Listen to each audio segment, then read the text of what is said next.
नमस्कार, मी दिनेश कांजी. आपण बघताय न्यूज डंका. हिंदू धर्मातील श्रद्धेच्या महाकुंभाला 13 जानेवारीपासून सुरुवात झाली. जगभरातील सेलिब्रिटी, राजकीय नेते, मुत्सद्दी, उद्योजक भाविकाच्या भूमिकेमध्ये शिरून या महाकुंभामध्ये सहभागी होताना दिसत आहेत. या महाकुंभामध्ये आपण सहभागी झालो आणि आपलं आयुष्य धन्य झालं अशा प्रकारचे भाव व्यक्त करताना दिसत आहेत. परंतु प्रत्येक निवडणुकीच्या आधी डोक्याला भस्म रगडून मंदिरामध्ये दर्शनाला जाणारे, मंदिराच्या गाभाऱ्यामध्ये ध्यानस्थ बसणारे काँग्रेस नेते राहुल गांधी आणि त्यांच्या भगिनी प्रियंका वाड्रा, त्यांच्या तैनाती फौजेचा भाग असलेले उबाटा शिवसेनेचे पक्षप्रमुख उद्धव ठाकरे या महाकुंभापासून दूर का, असा प्रश्न देशातल्या लाखो करोडो लोकांना पडलेला आहे. कदाचित दिल्ली वगळता देशामध्ये आज एकही महत्त्वाची निवडणूक नाही आहे, हे त्याचं कारण असण्याची शक्यता आहे. पंतप्रधान नरेंद्र मोदी यांनी आज प्रयागराज येथील त्रिवेणी संगमामध्ये स्नान केलं. महाकुंभामध्ये सहभागी झाल्यानंतर त्यांनी देशातील जनतेच्या भल्यासाठी परमेश्वराकडे प्रार्थना केली. केंद्रीय गृहमंत्री अमित शहा, संरक्षण मंत्री राजनाथ सिंह यांच्यासह केंद्रीय मंत्रिमंडळातील अनेक दिग्गजांनी महाकुंभामध्ये सहभाग घेतला. भूतानचे नरेश जिग्मे खेसर नांग्याल वांचुक यांनी सुद्धा महाकुंभामध्ये सहभाग घेतला आणि गंगेच्या पवित्र धारांमध्ये स्नान केलं. हिंदी सिनेमा क्षेत्रातील अनेक दिग्गज या महाकुंभ सोहळ्यामध्ये सहभागी झालेले दिसतात आणि याच्यामध्ये सर्व धर्माचे सेलिब्रिटी आहेत. ही विशेष बाब आहे. कबीर खान महाकुंभ सोहळ्यामध्ये सहभागी झाला, रेमो डिसूजा सहभागी झाला, अनुपम खेर, मिलिंद सोमण, गुरु रंधवा, सुनील ग्रोवर असे अनेक मंडळी या महाकुंभ सोहळ्यामध्ये सहभागी झालेले दिसतात. फक्त बॉलिवूडचे सेलिब्रिटी नाही, उद्योजकसुद्धा आहेत. इन्फोसिसच्या नारायण मूर्ती यांच्या पत्नी राज्यसभेच्या खासदार सुधा मूर्ती या सोहळ्यामध्ये सहभागी झाल्या. देशाच्या उद्योग क्षेत्रामध्ये नंबर 1 असलेले गौतम अदानी सपत्नीक या सोहळ्यामध्ये सहभागी झालेले दिसले. रिलायन्स समूहाचे मुकेश अंबानी हे सुद्धा आपल्या पत्नीसह या सोहळ्यामध्ये सहभागी झाले होते आणि त्यांनीसुद्धा गंगेच्या पवित्र धारांमध्ये स्नान केलं. लॉरेन जॉब्स, ज्या स्टीव्ह जॉब्स यांच्या पत्नी आहेत, त्यासुद्धा प्रयागराजमध्ये आल्या होत्या. महाकुंभाची व्यापकता त्यांनासुद्धा हेलावून गेली. असे अनेक लोक इथे येत आहेत. ज्यांच्या हृदयामध्ये श्रद्धेचा झरा वाहतो आहे, त्या प्रत्येकाला इथे यावंसं वाटतं आहे. परंतु ज्यांच्या श्रद्धा केवळ दिखाव्यासाठी आहेत, ते मात्र या कुंभापासून दूर राहिलेले दिसतात. कल्पना करा, 77 देशातल्या 111 मुत्सद्द्यांनी या महाकुंभ सोहळ्यामध्ये सहभाग घेतला. अनेकांनी गंगा स्नान केलं. या सोहळ्याची व्यापकता बघून त्यांच्या मनामध्ये सुद्धा श्रद्धेचा एक प्रचंड प्रकाश निर्माण झाला. अनेकांनी ही कबुली कॅमेऱ्याच्या समोर दिली. परंतु स्वतःला दत्तात्रय गोत्रधारी पंडित म्हणवणारे राहुल गांधी आणि त्यांचे कुटुंबीय या सोहळ्याकडे फिरकले सुद्धा नाहीत. आधी प्राणप्रतिष्ठा सोहळ्यानिमित्त राहुल गांधी आणि त्यांच्या परिवाराने असंच केलं होतं. त्या धार्मिक कार्यक्रमावर सुद्धा त्यांनी अघोषित बहिष्कार घातला होता. उत्तर प्रदेशमध्ये काँग्रेस आणि सपा यांची युती आहे. सपाचे नेते अखिलेश यादव या सोहळ्यामध्ये सहभागी झाले. त्यांनी गंगास्नानसुद्धा केलं आणि त्यानंतर अनेकांना असं वाटत होतं की कदाचित राहुल गांधी, प्रियंका वाड्रा या सोहळ्यासाठी येतील. सोनिया गांधी तर येण्याचा प्रश्नच नाही आहे, कारण त्या हिंदू नसल्यामुळे अशा प्रकारच्या सोहळ्यांमध्ये त्या सहभागी होत नाहीत. परंतु राहुल आणि प्रियंका या सोहळ्यासाठी येतील असं अनेकांना वाटलं होतं. परंतु प्रत्यक्षात तसं काही घडलं नाही. काँग्रेसचे वरिष्ठ नेते या सोहळ्याकडे फिरकत नाहीत आणि त्यांच्या हाताखालचे जे कनिष्ठ नेते आहेत, मल्लिकार्जुन खरगे यांच्यासारखे, काँग्रेसमध्ये मल्लिकार्जुन खरगे तसे वयाने ज्येष्ठ आहेत, परंतु वरिष्ठ कोण तर सोनिया गांधी आणि राहुल गांधी आणि प्रियंका गांधी. मल्लिकार्जुन खरगे यांचं वय जरी जास्त असलं तरी ते गांधी परिवाराच्या खालीच.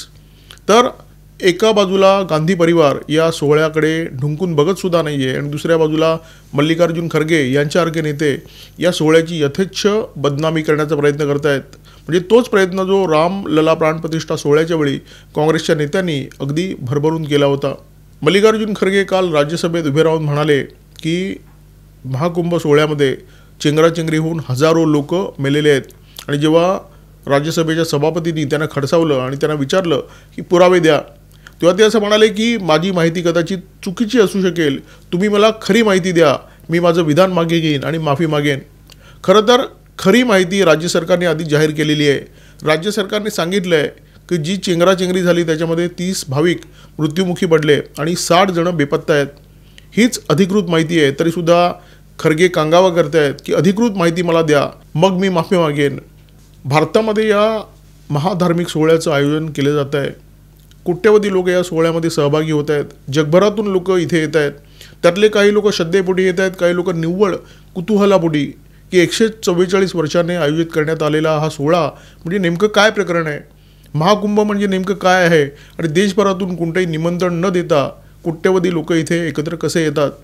जगभरामध्ये याचं कौतुक आहे, कुतूहल आहे आणि या कुतूहलापोटी जगातील अनेक लोक या सोहळ्यामध्ये येत आहेत केवळ हा सोहळा पाहायला.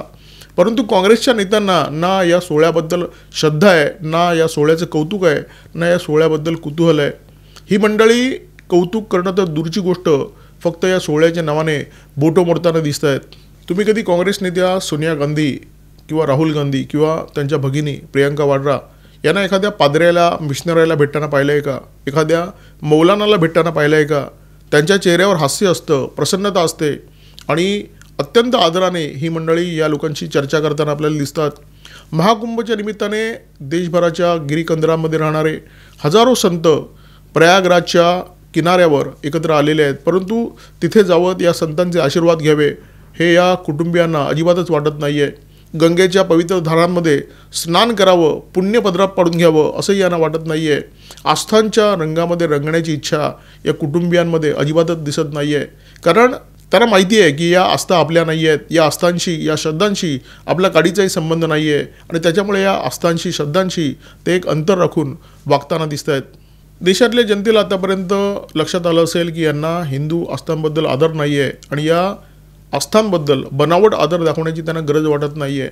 कारण त्यांना हिंदू मतांची गरज नाही आहे. त्यांना हिंदूंची मतं तर हवी आहेत, परंतु ती हिंदू म्हणून नको आहेत.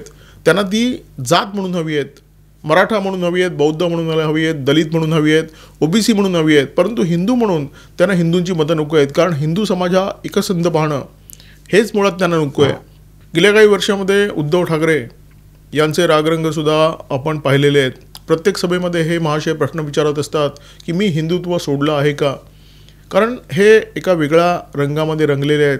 ते भगवद्गीतेला जाडजूड पुस्तक म्हणतात आणि कुराणाला पवित्र ग्रंथ म्हणतात. यांचे रंग बदललेले आहेत हे यांनासुद्धा ठाऊक आहे. म्हणून प्रत्येक सभेमध्ये ते उपस्थितांना भुलवणारा प्रश्न विचारतात, सांगा मी हिंदुत्व सोडलं आहे का.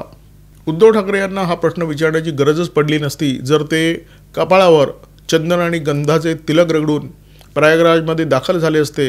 गंगेच्या पवित्र धारांमध्ये हर हर गंगे असा उद्घोष करत त्यांनी डुबकी मारली असती आणि या पवित्र जलामध्ये त्यांनी जर स्नान केलं असतं तर त्यांना वेगळा प्रश्न विचारण्याची गरज पडली नसती की सांगा मी हिंदुत्व सोडलं आहे का. खरं तर आस्था हा दाखवण्याचा विषयच नाही आहे. आस्था ही शरीराच्या कणाकणामध्ये भिनलेली असली पाहिजे. तुम्ही सोनिया गांधी यांना कधी एखाद्या मिशनरीच्या समोर उभं असलेलं पाहिलं आहे का. त्यांच्या वागड्या बोलण्यामध्ये, त्यांच्या पूर्ण शारीर भाषेमध्ये किती आदर व्यक्त होत असतो ते तुम्ही बघा. उद्धव ठाकरे यांनी सोनिया गांधी यांच्याकडून ही बाब तरी किमान शिकली पाहिजे. प्राणप्रतिष्ठा सोहळा असो किंवा सध्या सुरू असलेला महाकुंभ, या दोन्ही धार्मिक घटनांच्या निमित्ताने देशामध्ये सरळ सरळ उघड उघड दोन तट पडलेले दिसतात. एक वर्ग असा आहे जो वर्ग स्वतःच्या आस्था आणि श्रद्धा बळकट करतो आहे, जो वर्ग आस्था आणि श्रद्धांना आलेली ही झळाळी, प्रथा आणि परंपरांना आलेली ही झळाळी पाहून प्रचंड आनंदित होतो आहे. दुसरा वर्ग असा आहे ज्यांना या आस्थांशी काही देणं घेणं नाही आहे, जो फक्त निवडणुकांच्या निमित्ताने भगवी शाल ओढतो, मंदिरामध्ये जातो आणि नाटकबाजी करण्याचे प्रयत्न करतो, हिंदूंना भुलवण्याचे प्रयत्न करतो.